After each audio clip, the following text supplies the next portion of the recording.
Bismillah ar-Rahman ar-Rahim, alhamdulillah, wassalatu wassalamu ala rasulillahi wa alihi wa sahbihi wa mawalah. Assalamu alaikum wa rahmatullahi wa barakatuh. We have with us now hadith number 5. So who would read it for us, please? Assalamu alaikum. Alhamdulillah. Narrated Abu Huraira, Allah Apostle Sallallahu Alaihi Wasallam said, "You should not pass urine in the stagnant water which is not flowing. You may need it, wash in it." From Muslim, Abu Huraira reported that Messenger of Allah Sallallahu Alaihi Wasallam said, "None of you must wash in the stagnant water when he is in the state of junub, sexual defilement. Sexual defilement or sexual impurity. Okay. Jazakallah khair. The hadith of Abu Hurairah is referring to stagnant water. Water that is not flowing, as in the case of rivers and streams. And there is the instruction of the Prophet not to urinate and then wash from it. And also there is the prohibition of the Prophet ﷺ not to bathe in it while in the state of sexual impurity. Why is that? Well, simply scholars say that because this makes the water impure, or at least it would make it dirty so that people after you would not be able to use it. And this leads us to the issue of what type of water to use when we would like to purify ourselves. Now, the scholars said, and they have differed in this regard, they said that the waters are divided into 3 types. Tahur, which is possible to uplift the impurity with it, and also to wash the impurity with it. Tahir, which is a lower degree, which is pure in itself, but it cannot uplift the purity of a person. You cannot make wudu with it, but it's pure. And the 3rd category, which is najis, impure, that does not uplift any impurity and cannot clean or remove any impurity because itself is rendered as impure. Scholars, meaning the majority, this is what they believe. But the most authentic opinion is that water is one of 2, either tahur or najis. There isn't something in between. And the scholars objected. They said, we're the majority. How do you dare say such a thing? We said, with all due respect to you scholars, Allah described the water in the Quran as tahur. So how can we introduce something in the middle? He said, I'll give you an example. If I have a pot of water and I throw into it tea and I turn it over, what is this? This is tahir. It's not najis. But can I perform wudu with it? I said, no, Shaykh, you cannot. Then say, see? I said, with all due respect, Shaykh, but there is a small problem. What's the problem? Shaykh, this is not water. This is tea. So we're talking about water. Water is either tahir or najis. So if I have water that has tea in it, this is tea, not water.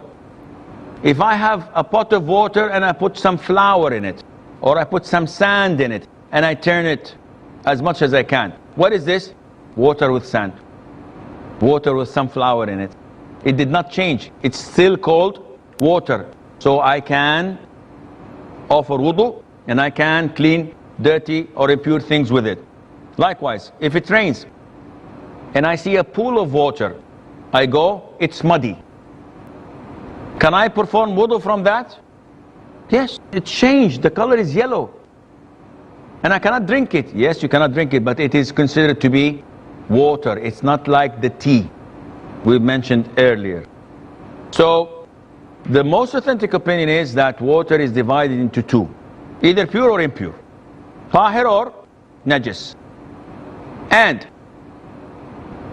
the Prophet is indicating to us stagnant water, which made scholars talk about the quantity of water that can be considered impure if an impurity falls in it, or pure if not. And they have differed so hugely and greatly. If you open the books of fiqh of the Shafi'i, of the Hanafi, of the Hanbali, of the Malki, I would be lost. They're saying it should be 10 armful by 10, and they did not speak about the depth, and they did not speak about this and that. Why? Because there are a number of hadith that govern this. Hadith number 1, the Prophet said, alayhi salatu wasalam, the water, if it reaches the size of 2 qullah, 2 pots, it does not carry any impurity. Which means if it's less than 2 pots, then it carries impurity. So scholars started thinking and calculating what is the meaning of 2 pots, this big, how big are they? And they could not reach a conclusion, because there isn't anything to find out. There is no hadith that clearly states this up. And they differed, yet the most authentic opinion, and I'll give you this in a nutshell. The most authentic opinion is that water is pure. The Prophet says in the authentic hadith, water is pure and nothing renders it as impure. This hadith was reported by Abu Dawood and At-Tirmidhi in the Sunan. The water is pure and nothing renders it to be impure. So, is this hadith by itself sufficient? No, because I can simply bring some urine and put it in. Is this pure? Definitely not. Why? You just said the hadith, water is pure and nothing renders it or makes it or changes it into impurity. So why are you changing your mind? I'm not changing my mind. When you study hadith, when you study fiqh, you have to study the whole picture. Don't take what you like and turn a blind eye to the things you do not like. A student of knowledge does not take one verse, khalas, this is the verse. This is what Khawarij did. This is all the deviant sects had done. They take one part and this is it. We follow that. Okay, what about the rest? No, we care less. We care less about it. This is wrong. The Prophet ﷺ in another hadith said that water is pure unless changed by an impurity that affected its taste, its color, or its smell. However, this hadith is weak.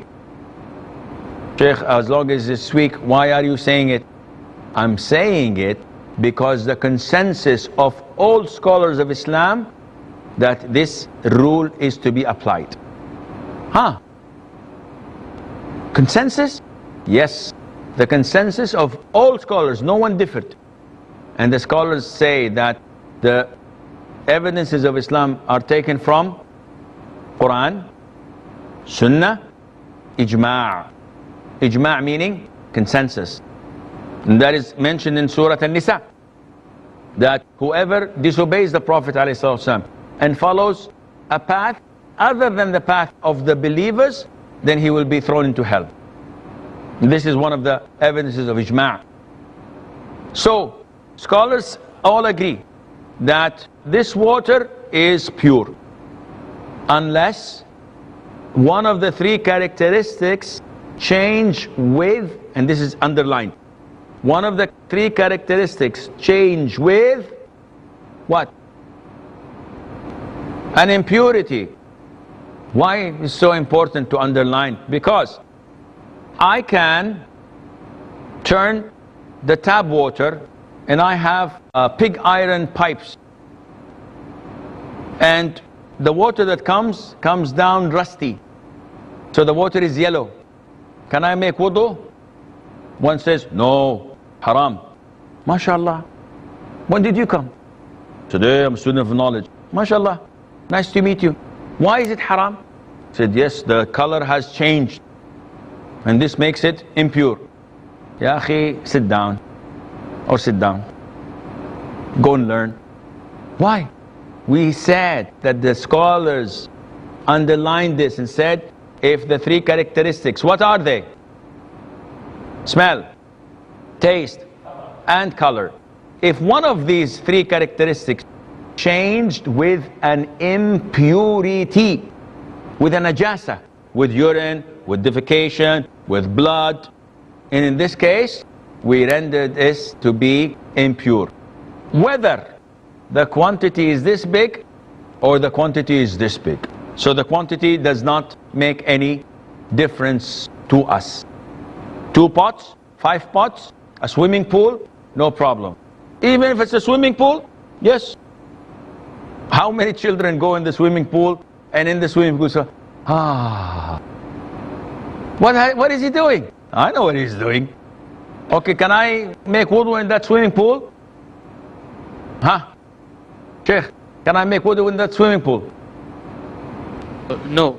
No. Why? Because the impurity has been mixed with that water. Mumtaz. Who agrees? 1, 2, 3, 4, 5, 6, 7, 8, 9, 10, 11, almost the majority. Who disagrees? 1, 2. So we have 2 faqih. We have 2 people who understood the lesson. Again, I'll repeat. We said that the water can only be considered impure if the 3 characteristics change with an impurity. The boy who urinated in the swimming pool, can you see the color changing? Can you smell? Can you taste? It's so big. It immediately dissolves. So the water is pure. I can make wudu. It is extremely important to know how we reach this conclusion. Because once you understand it, khalas. Any doubt? Yes. Sheikh, the doubt is the word impurity is not mentioned in the hadith. Although it's weak, the word impurity is not mentioned there. In the hadith, If I've not... the hadith is, to tell you, as we've said, it's not authentic. It's weak, but the consensus of the scholars of accepting it, and the consensus of the scholars that it should be changed by an impurity. And that is why it's almost impossible to find water that did not change the 3 colors in nature. In ponds, in lakes. Usually there's a difference. The taste is different. If you taste the Nile water, you'll find it different than a lake, for example, in here or there. But this taste, color, or smell was not changed by impurity. And this is the determining factor. Once one of these characteristics changed by an impurity, it becomes najis. Whether it's a big pond or a small glass of water. So I hope this answers the question. We have a break. After a break, inshallah, we'll continue to take your questions. So stay tuned.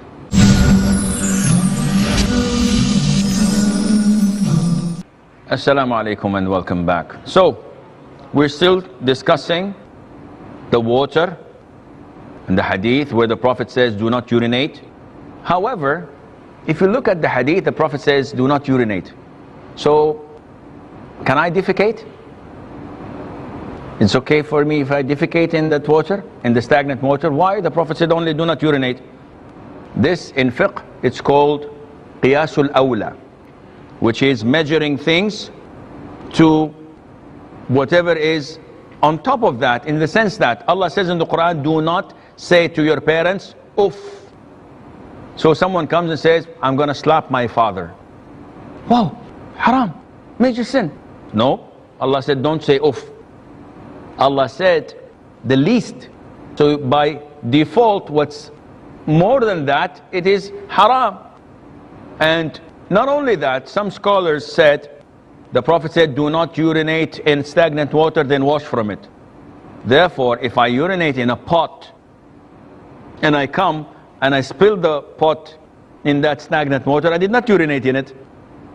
What kind of thinking is this? Is this applicable? Islam talks to logical people. When it tells you do not urinate, it means do not filth, do not spoil that water so that people can come and drink it or use it or whatever. And that is why the Prophet says in the hadith, ittaqu al-la'inain. Be aware of the two things that cause cursing to come and fall upon you. What are they? The Prophet said, alayhi salam, to urinate or defecate in the path of the people or in their shade. Imagine in a hot, sunny day, you're tired, you're sweating, you want to go to this tree and rest. And when you come, you find traces of people urinating and defecating. What will you do? May Allah curse who did this. And likewise, while walking, you step on something. Who did this? May Allah curse him. So the Prophet is telling you, don't do this. And this indicates that Islam cares a lot about public opinion, cares a lot about the others. It's not me and the flood comes afterwards. No, it is us as a community that we should take care of these things. Okay, if you have any questions, by each session, mashallah, I'm finding that people are having more and more questions. So this is supposed to be informative, not to be delusional. Once we say that our urination detriments the wudu, it becomes null and void. If you urinate. Okay, if you urinate. Yeah, so wudu is... you have to make wudu. Wudu is... Yes. And the other side, now suppose, just of late you said, in a pool of water, if a child urinates, now there's a certain portion of urine is there, minuscule, but then the heart says, there's water, certain portion is there. Okay. So how do we, set if the mind? you follow your heart, you will be doomed, because Islam is not following your heart. Islam is following what you see, what you hear, what you sense, what you feel.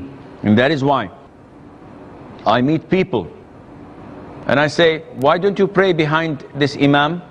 He said, wallahi, my heart tells me he's not a good Muslim. Subhanallah. Why are you sitting with this person who's innovator and deviant? My heart tells me he's okay. Why are you dealing in riba? He said, my heart tells me. Islam does not tell you to listen to your heart. Islam tells you to listen to facts. And when I come to judge a pond or a pool of water, I judge it by facts, because even shaitan will come. Even if I have in my house a big tank full of water that I drink from, wash from, etc. After a while, shaitan will tell me, how do you know that a mouse did not drown in it and died? My heart tells me, as long as this tank is outside, things might happen to it. I'm not going to use the water. Shaitan comes and says, how do I know that my wife is not cheating? My heart tells me something is wrong. Why? Fear Allah. Your wife is committed to hijab, she prays 5 times, everybody knows. I have bad feeling. Yesterday I came into the house and she was calling someone on the phone, and the minute I came in, she said, I'll call you later. So definitely she is having an affair. She could have been speaking to her mother, to her friend. She might have been speaking to someone you don't like, your sister who you did not speak with for 10 years. She's trying to reconcile between the both of you. Why do you always think negative? My heart is telling me.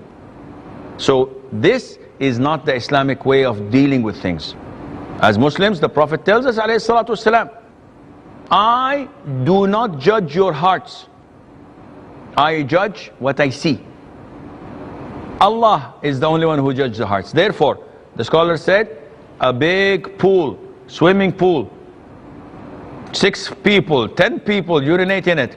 Do you feel it? Do you taste it? Do you see it? No? You can make wudu and the water is pure. Second question. Assalamu alaikum, Shaykh. Salam. Sheikh, once it is ascertained that such a thing has been mentioned in the Sahih Hadith, authentic Hadith, then we are supposed to follow it blindly without questioning the logic behind it. Or else there's a possibility that we might be thrown into the hellfire. Like, take for instance, right from a young age, we have been taught that once we step out of the toilet, we have got to say Gufranaka, which means, I seek your forgiveness. So why do we have to apologize? Because answering nature's call is something which is a natural phenomenon. So you're asking about the word ghufranak. Why do we ask for forgiveness and apologize for a call of nature? Exactly. No. It has nothing to do with that. When you say ghufranak, you're saying, oh Allah, I seek your forgiveness. Not because of sin I have done. No, because Allah relieved me from the toxic materials that, if not gone out, would have killed me and poisoned me. Right? So that is why similarly, when I go out after answering the call of nature, I pray to Allah and say, oh Allah, as you have relieved me from these toxic materials, so I ask your forgiveness to cleanse me from my sins that would burn me in hell. So it has nothing to do of sin. You did not do a sin. This is a blessing. So saying ghufranak is not because you've sinned. It is a resemblance. As Allah relieved you from the poisonous material in your body, you're saying, oh Allah, also relieve me from the sins that would poison my soul on the hereafter. So I hope this answers it. Assalamu alaikum. If one of my brother is living life not according to Islam and not taking tahara according to Sharia, so what is the rule actually? Is my brother living like a mushrik? He is not doing his tahara properly? Yes, correct, according to Sharia. Now this is something that we have to all know. Allah does not accept prayer without wudu. Allah does not accept prayer of a person who is not in the state of purity. So if your brother or this relative of yours is not in compliance with the Quran and Sunnah, so he does not purify himself, he urinates without washing, without using toilet paper, maybe he does not pray at all, then in this case he's not a Muslim. And that is why we will come to, inshallah, pass by a hadith that deals with purifying yourself from urine when you urinate. But if a person does not pay any attention to the purity, this means that he doesn't pray. And if a person does not pray, he is a kafir.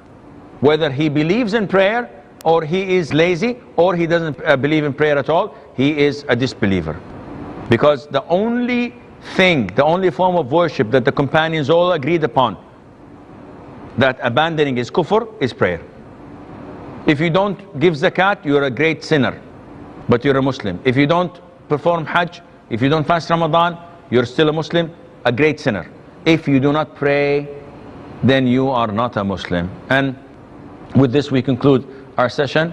Until we meet next time, fi amanillah. Wassalamu alaikum wa rahmatullahi wa barakatuh.